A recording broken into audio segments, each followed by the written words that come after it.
مشتومڕ لەسەر پارەپێدانەوەی سەرۆک ترامپ بە پارێزەرەکەی بۆ بێدەنگکردنی ستۆرمی دانیێل گەرم و گۆڕ دەبێت. گەنجانی لایەنە سیاسەکان پێیان وایە هەڵمەتەکانی هەڵبژاردن کار دەکاتە سەر بۆچوونی دەنگدەران.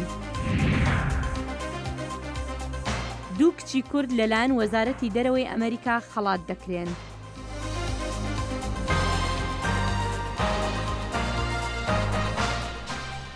سڵاو ئەم کاتەوە هەموو کاتێکتان شاد و بەختەوە بێت.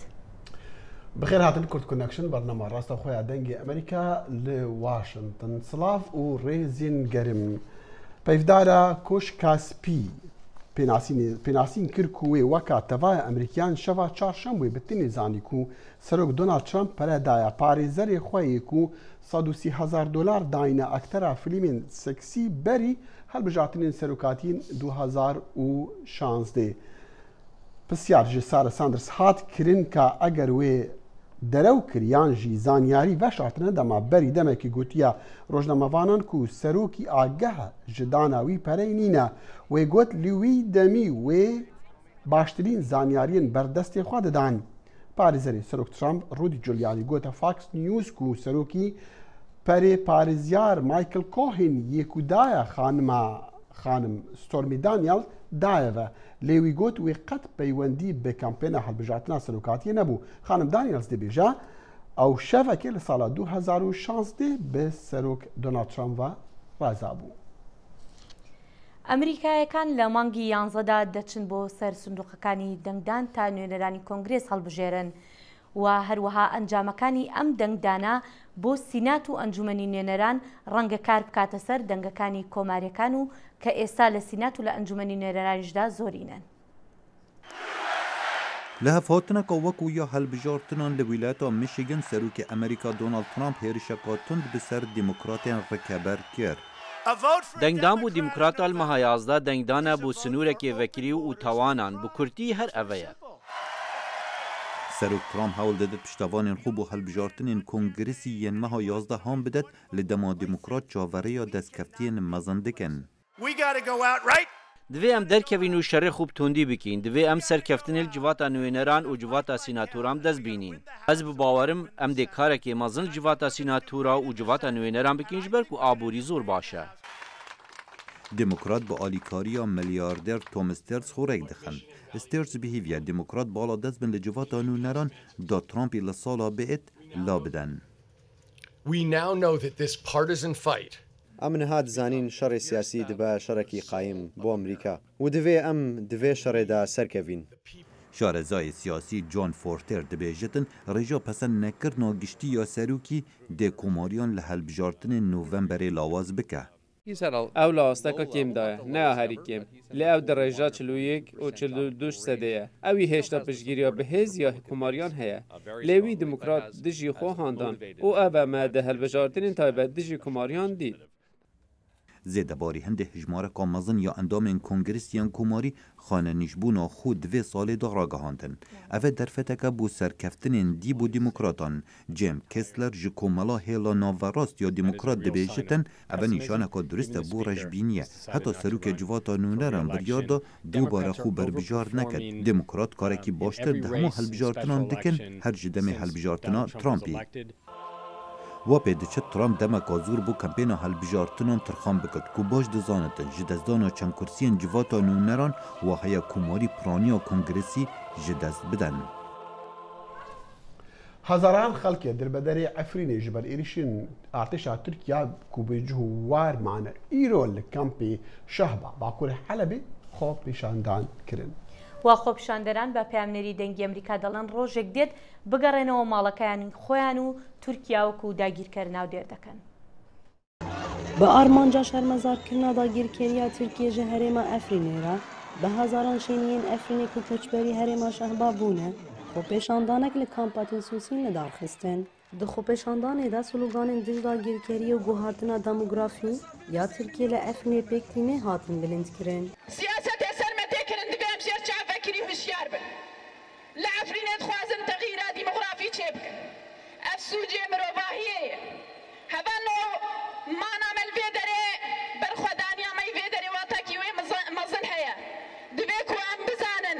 هەبوو نامەیە لێ دەرێ لە شەهبا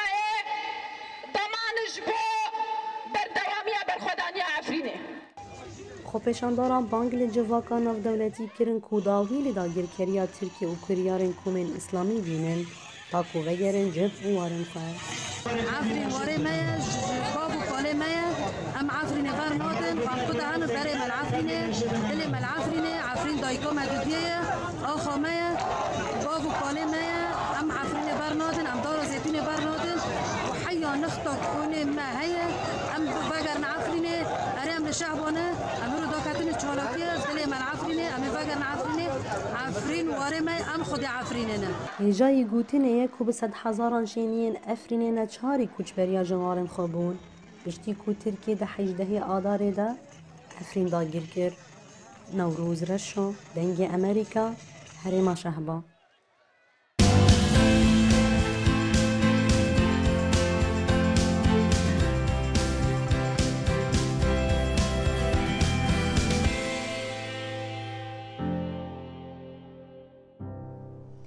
کات بۆ هەڵبژاردنەکانی عێراق نزیک دەبێتەوە و لایەنە سیاسەکان هەوڵێکی زۆر دەدەن تا سەرنجی دەنگدەران بەلای خۆیاندا ڕابکێشن. خۆرتên beşdarên xwepêşandanên li van rojan li herêmê bawer dikin ku ev rengê çalakiyan ew dikin dê baweriya xelkê li ser partiyên siyasî û biryara wan ji bo dengdanê jî biguherin.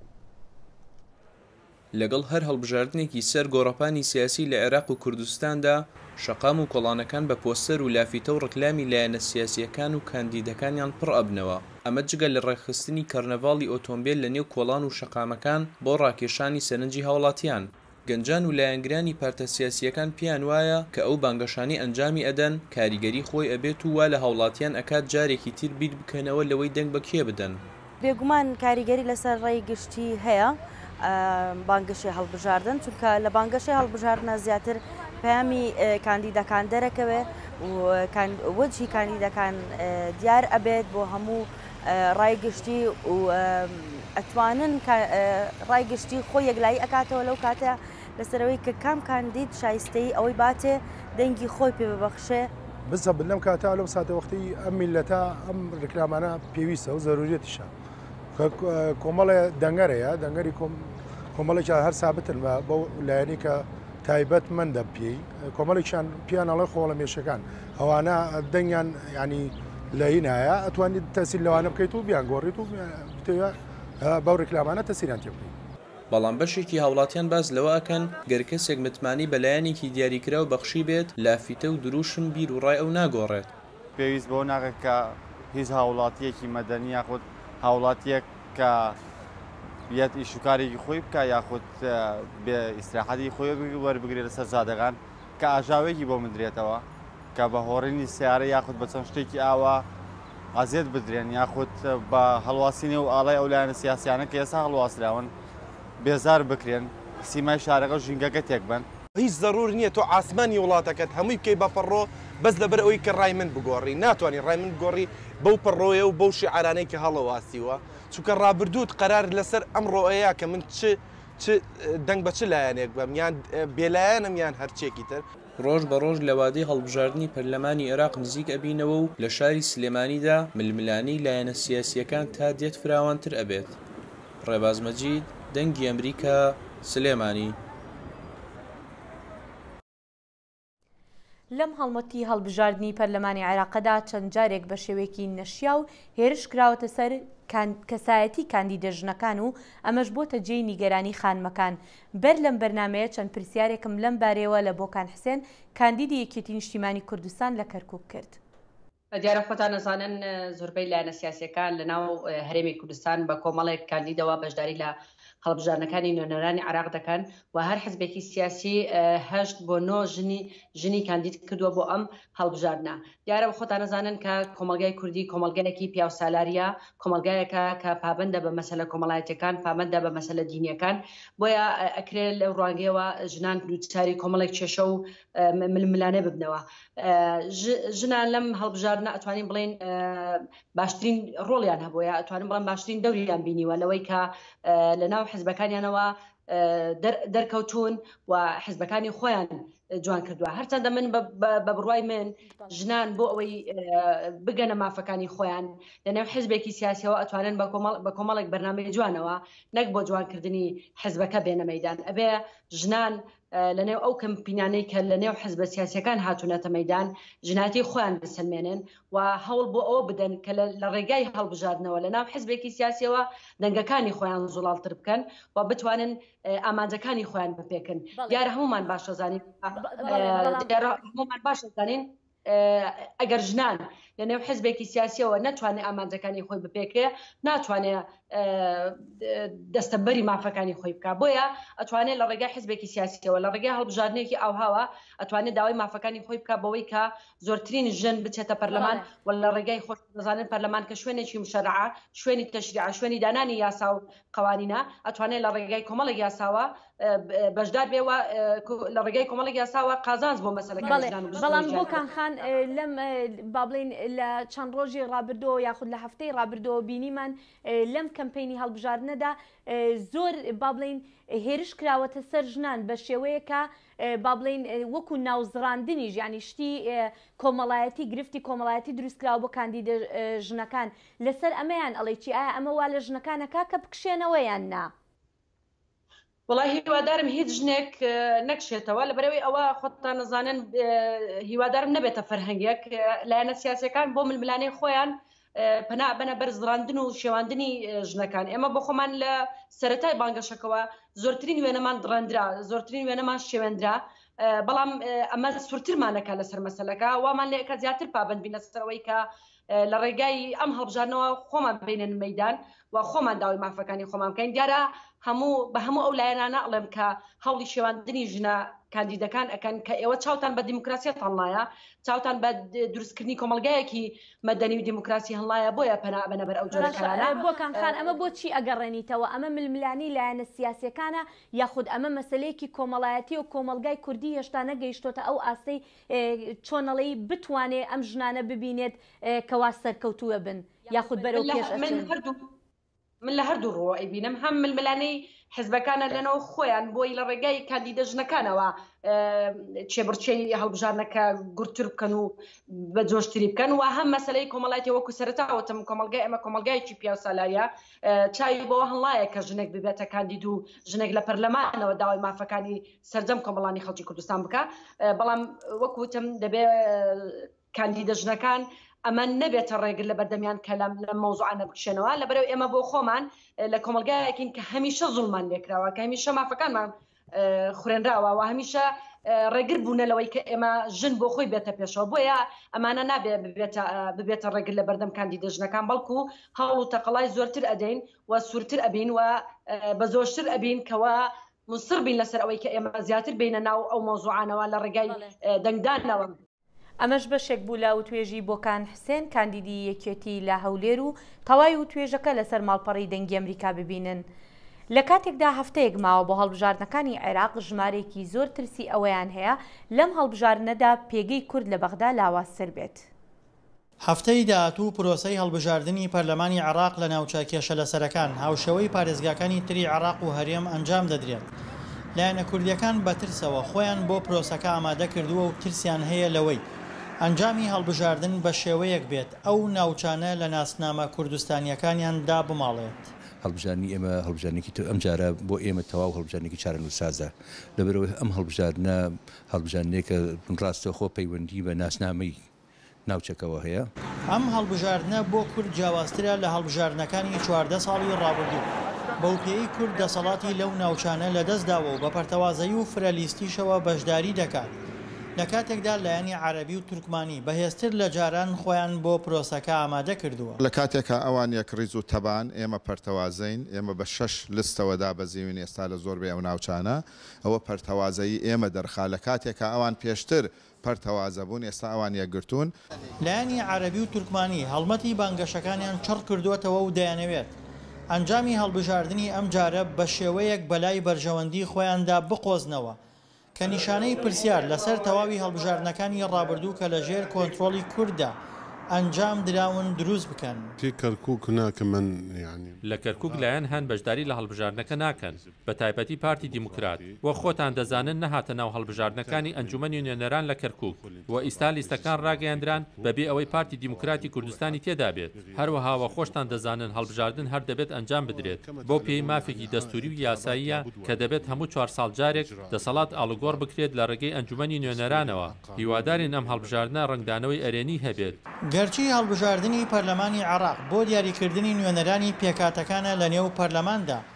بەڵام بەڕای چاودێران ئەو گرنگیەشی هەیە کە پەردە لەسەر قەبارە و پێگەی پێکاتە و هێزە سیاسیەکانیش لا دەبات. دڵشاد ئەنوەر دەنگی ئەمریکا پارێزگای کەرکووک. و لە مووسڵێ باژارێ وێرانی شەڕێ داعش کەمپێنە هەڵبژاردنان هەنێکی ئالوسترە ji deverên dî lê dîsan xort gazindî ji siyasetvanên kevin dikin û wana xetabar dikin ku ew sedemê hindê ne bajarê wan bikeve destê Daeş lewan hêvî dikin nefşê nuhiyê siyasetvanan bikaribin guherînan bikin. Di çarçovê bangeşa helbijartinên encûmenên nûnerên Iraqê niha lîst û qewarên cuda cuda li Mosulê genç têda hatine berbijarkirin. Wekû gişt kandîdendiyê bangeşa xwe dikin da ku bigehne kursiyên Perlemanê Iraqê. Belê nêrîna hindek ji kandîdên genç ku siyasetmedarên kevnar egerên serekî bûn ku karesatên mezin bi serê Iraqê hatîn û bi taybet bajarê Mosulê. Lewma fere bihêne guhorîn û hindek dem û çavên nî bihêne ser desthilatê. دەزانی گەلک ینی گەلک وجوهێت قەدیم با بێژن گەلک هەبوون حتا نوکە چتش نەکریە ینی گەلکی شوان نەشێن بێژن هەمیە ئەمت بینن خاستن مووسل یان نینەوە بگیشتی وەزعوێ چاوەیە 4 ساڵ بندستی داعش و ئێرهاب بووە نوکەژی چتش نەمە مووسل یعنی خراپ بووە Veja em hesken xelkjî hendek bawerî bi gencî bidet ba genç biçît ba bizan genç dişiken. اليوم في محافظة نينوى بشكل خاص ئەڤڕۆ لە پارێزگا مووسلێ ڕێژەکە زۆر یا گەنجا خو کاندید کردیە ji بۆ پەرلەمانە عێراقی بگشتی لە عێراقی گەنج بەشدارن و بەتایبەت لە مووسلێ هاندانا گەنجا تێکردن و هاری کاریاوان دەهێ تێکردن ji لای خەلکی ve. Bi baweriya keçeka kandîd ku genç bigiştî û keçên Mosulê bi taybetî mafê wan hatiye binpêkirin. Lewma bi giring detezanîn xwe berbijar ket da ku xizmeta keç û gencên bajarê xwe biketin. كون أنا امرأة أيضا أحب أن أنبه على نقطة واحدة إنه جبركو أز جنم أز دخوازم خالك دياركم كو حتى نها چه اندام برلمان نينن لسر كيسا جنان كاركن لموصلي وجنا موصلي توشي نخوندواري بوا جبر بار أمني زۆربەی ئەو گەنجێن خۆ بەربژار کرین لە سنوورê پارێزgeha Mosulê ji gencan û dem û çavên nû dihêne hejmartin. Belê pisyar vêrê têtekirin ku aya ev kese dê wan soz û peymana bicihînin ew ên niha bi xelkê xwe gotîn. Kawa Emer dengê Emerîka Mosul.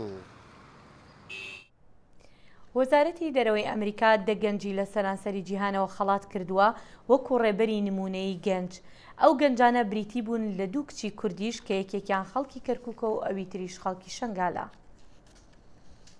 ئامادەبووان لە چاوەڕوانی بینینی ئەو دەسەرکردە گەنجەی جیهان بوون کە بەهۆی کارە خزمەت گوزارەکانیان لە کۆمەڵگەکانی خۆیان لێرە لە ئەمریکا خەڵاتی ڕێزلێنانیان پێدرا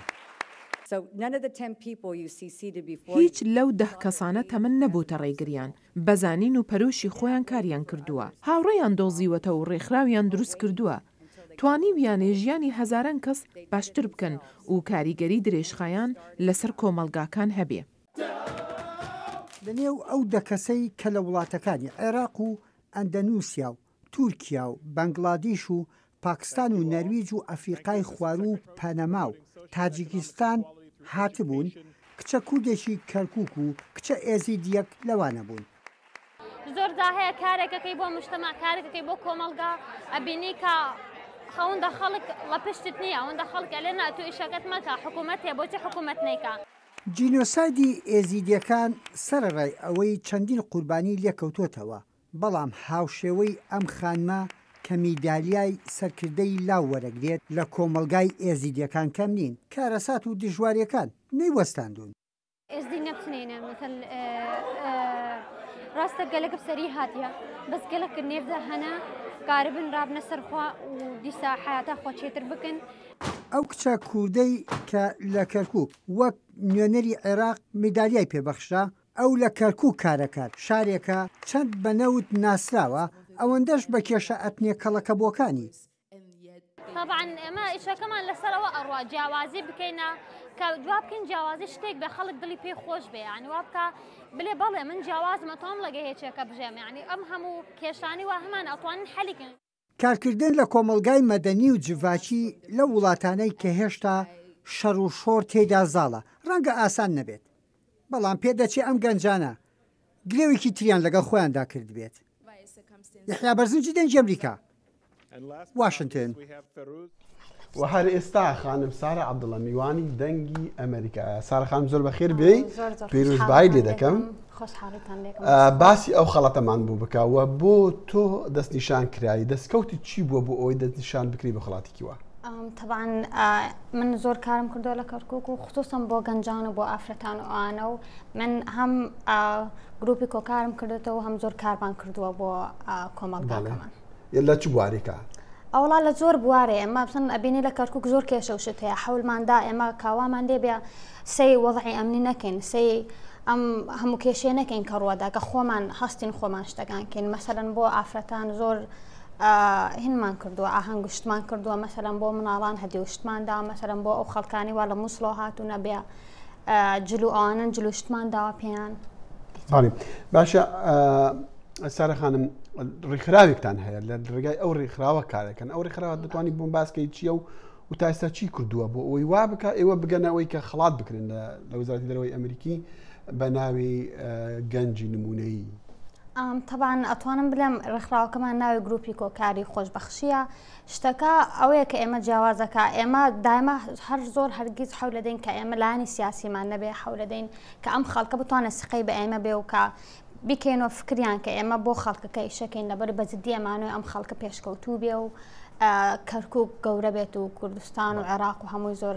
سەربەرز بێت هەڵبەتە ئەم خەڵاتێکی گەورەیە کە لە وزارەتی دەرەوە دەدرێت هەموو ساڵی جارێکە 10 کەس لە سەرانسەری جیهانە دەستنیشان دەکرێن ئەم ساڵ وەکو لە ڕاپۆرتەکەشمان بینی پێمان خۆش بکە 2 کەس جەنابەت لەگەڵ کچێکی ئێزی شنگال بوون هەر کەسێک خەڵاتێک وەرەگرێ یەکەم قسە دەڵێ من ئەمە باری من گران کردووە بارم گران کردووە چی دەکەی بۆ ئەوەی ئەو بارەگرانە لەسەر ملی خۆتا گران نەبێ طبعا من نەخێر ئەمە ببارێکی گران نابینم ئەبینم ئەمە فرسەتێکە ئاپچونتێکە بۆ ئێمە لەبەری ئێمە چەندێکە کارمان کردووە و کارەکانمان هیچ یعنی پوینت نەکراوە خەڵکە ئاگای لێ نەبووە ئێستا ئێمە توانین کار بکەین و سەپۆرتمان هەبێت و خەڵکە ئاگای لێمان بێت و بلاکەس خۆشترە و گران نەبووە هەموو خەڵکێک خەڵاتی کۆرەگە دەبێت بارم گران بووە مەبەستیەوە کە مەسئولیات و بەرپرسیارەتی زیاتر بووە ئێمە بێت تەرکیزکەینە بێ هەدەفەکەی خۆمان لە فکر بێت چیمان و چیمان ناوێ هەرگیز بەردەوامە بین و ئەمەش هەر شتێکە و دڵمان زۆر پێخۆشە باشە من لە فەیسبووکی تو بینیم زیاتر وەکو گوتت باسی ئەوەی کە چالاکوانی لە بواری مافەکانی مناڵ و مافەکانی ژناندا حەزم دەکرد بزانم کچوکە بێ ڕێکخراوەکانەوانی کە لە هەرێمی کوردستان و لە عێراق و لە ڕۆژهەڵاتی ناوەڕاست کارەکەن پارتە سیاسیەکان دەوڵەت شتیوا لە پشتان ئێوە چۆن دەتوانن مەسن خۆتان بە ڕێکخراوی بێلایەن ناو دەبن دەتوانن پەرە بە کارەکاتان بدەن وڵا زۆری خەڵکەکان خۆمان ئەو خەڵکانی وا کارەکەین و لەگەڵ هەنێ ترینینگ و شتەکەین ینی خۆمان ئەزانین چۆن کارەکە وا بکەین بەردەوام بێت بەس زۆری خەڵکەکانە و ئێمە یان گروپێکن ڤژنێکمان هەیە و دریمێکمان هەیە باوەڕ بەوە ئەکەین ئەو خەڵکانشوا لەگەڵمان هەمویان زۆر ئەو خەونە چییە؟ ئەو خەونە ئەوەیە کە ئێمە ئەم هەموو کێشە گچکانە کە ئەمالێ ئەمە لەم گروپی ئەمە کردو ئەمە هەرە بوو ئەمە ئەوەیە با تۆزێ چاومان گەورەتر بێ با تۆزێ سەی ڕسمە گەورەکە بکەین کە ئێمە هەمومان دوا بەشەرین هەمانمانە بەهێمنی بژین هەمومان هەرچیەک بێ لە ئاخیرا ئێمە هەر لە کەرکووکین و هەر لە عێراقین و ئەبێ یەکتری تەقەبوڵ یەکتریکەین و تۆزێ ئەم کێشانە بدەینە داوە و یارمەتی خۆمان دەین لەوەی ژیانێکی خۆش بژین باشە دەستەکانی خۆش جارێکی تر پیرۆزبای لێ دەکەم زۆر بەخێر بیتە دەنگی ئەمریکا سەرکەوتوبی سارە عەبدوڵڵا چالاکوانی مافی ژنان و مناڵان میوانی دەنگی ئەمریکا بوو کە بەتە وەکو گوتمان خەڵاتی وەزارەتی دەرەوەی وەرگرت بوو جارایەکەیە خانمە هونەرمەند تابلۆین خوا دمزگەفتێکێدا نیشان بدە ناوێژی سارەیە لێ سارە بابانە وێکەواڵن خوێن هۆنەریین پاراستنا ژن و خوارستیە کوناڤڕۆکی وانە لە مزگەفتەکە باژارڕی هەولێری نیشاندانە. بۆ یەکەم جار لە هەولێر هونەرمەند و شێوەکارێکی ژن لە نێو مزگەوتێکی گەورەی شارەکەدا تابلوکانی نمایش دەکات. شارە بابان لەبارەی هونەرەکەی و مەبەست لە ئەنجامدانی چاڵکیەکی وەها جیاواز لە نێو مزگەوتە دەڵێت. دوو ڕێگەم هەڵبژاردووە دوو ڕێگیشیان سروشت و ژینگە ببورە ژن و ژینگەیە کە هەردووکیان گرێدراوی بەردەوامیشیانن کە هەردووکیان بەداخۆ لە ئێستاە لە مەترسێکی گەورەیان پێویستە لە هەر شوێنێک بێت ئەم دوو ڕێگا بپارێزرێت و بە جوانی مەعاملەی لەگەڵا بکرێت کە ئێستا لە تونند و تویشێکی گەورەیە ئەیبینینەوە و خۆشحاڵم کە زۆرێک لە مامۆستایان بەژار بوون لەم ئیشیاوە بۆ پێشم خۆشە ئەمە ببێتە کللتورێک من یەکەم کەس نەبم و ئاخر کەسیش نەبم. لەلایەن ئەوقاف و کاروباری ئاینیەوە پرۆژەی ئەم شێوەکارە پەسەند کرا و پشتگیری لێکرا و لە کردنەوەی پێشانگەکەشیدا پیاوانی ئاینی بەشداریان تێدا کرد. سید ئەحمەد پێنجوێنی وتاربێژی مزگەوتە لەبارەی نمایشکردنی تابلوکانی ئەم ژنە شێوەکارە لە نێو مزگەوتدا دەڵێت. ئەمە بەڕاستی پێوتە غەزوی حەضاری ئەبێ غەزوی سەقافی حەضاری چارەسەرێکی کێن ئەم خوشکە بەڕێزە توانێتی بەژیرانە گزارش بدانەوە کە ئەم نەهامەتی و لێکبەربوونەی خێزانی کوردی هی ئەم سەقافە غەربەیە کە هجومی کردە بە ناوی حەولمەوەمان ڕستەنایەتەکەی نەهێشەوە بۆیە ڕسمەکان هەمووی هی ئافرەتێکی کوردە کە ژیری کوردی ڕستەنی لەبەرایە جابێ هەموو میلەتێک پارێزگاری بکات لە دوو شت یەکەم لە ئەسڵ و ڕابردووی خۆی دووهەم لەگەڵ عەسریشا بڕوا بە شێوەیەکی متەوازین و هاوکە. جێی ئاماژە بۆ کردنە بڕیار وایە لە داهاتوودا لە نێو مزگەوتێکی شاری دهۆکیشدا ئەم تابلۆیانە نمایش بکات. شارە ڕەنگیشینی هەڵبژاردووە دەڵێت چونکە ڕەنگی ئاشتی و ژیان و سروشتە. ئەحمەد جێباری دەنگی ئەمریکا هەولێر. گڕکانەکەی هەوایی کە لە ڕۆژی پێنجشەممە تاقی گڕەکەی تێکەڵ بە هەوا بوو و گەیشتۆتە ناوچەی دانیشتوان و بوو بەهۆی چۆڵکردنی چەند گەڕەکێک دەست بەجێ. کەناڵی تەلەڤیزیۆنی خۆجەیی نیشان دەدات گڕی گڕکانەکە تێکەڵ بە هەوا بووە و لە ئاسمان دیارە. کاربەدەستانیش دەڵێن تا ئێستاش نازانن تاکەی ئەم گڕکانە بەردەوام دەبێت. بهیڤیا هەندێک خەڵک ژڤێ ئاگری و ژڤێ ڤڵکانی ڕزگار بێت. لێرەشدا دێنە کۆتایی بەرنامەی ئەمڕۆمان تا کاتێکی تر هەر شاد و بەختەوەر بن. خوداحافیز.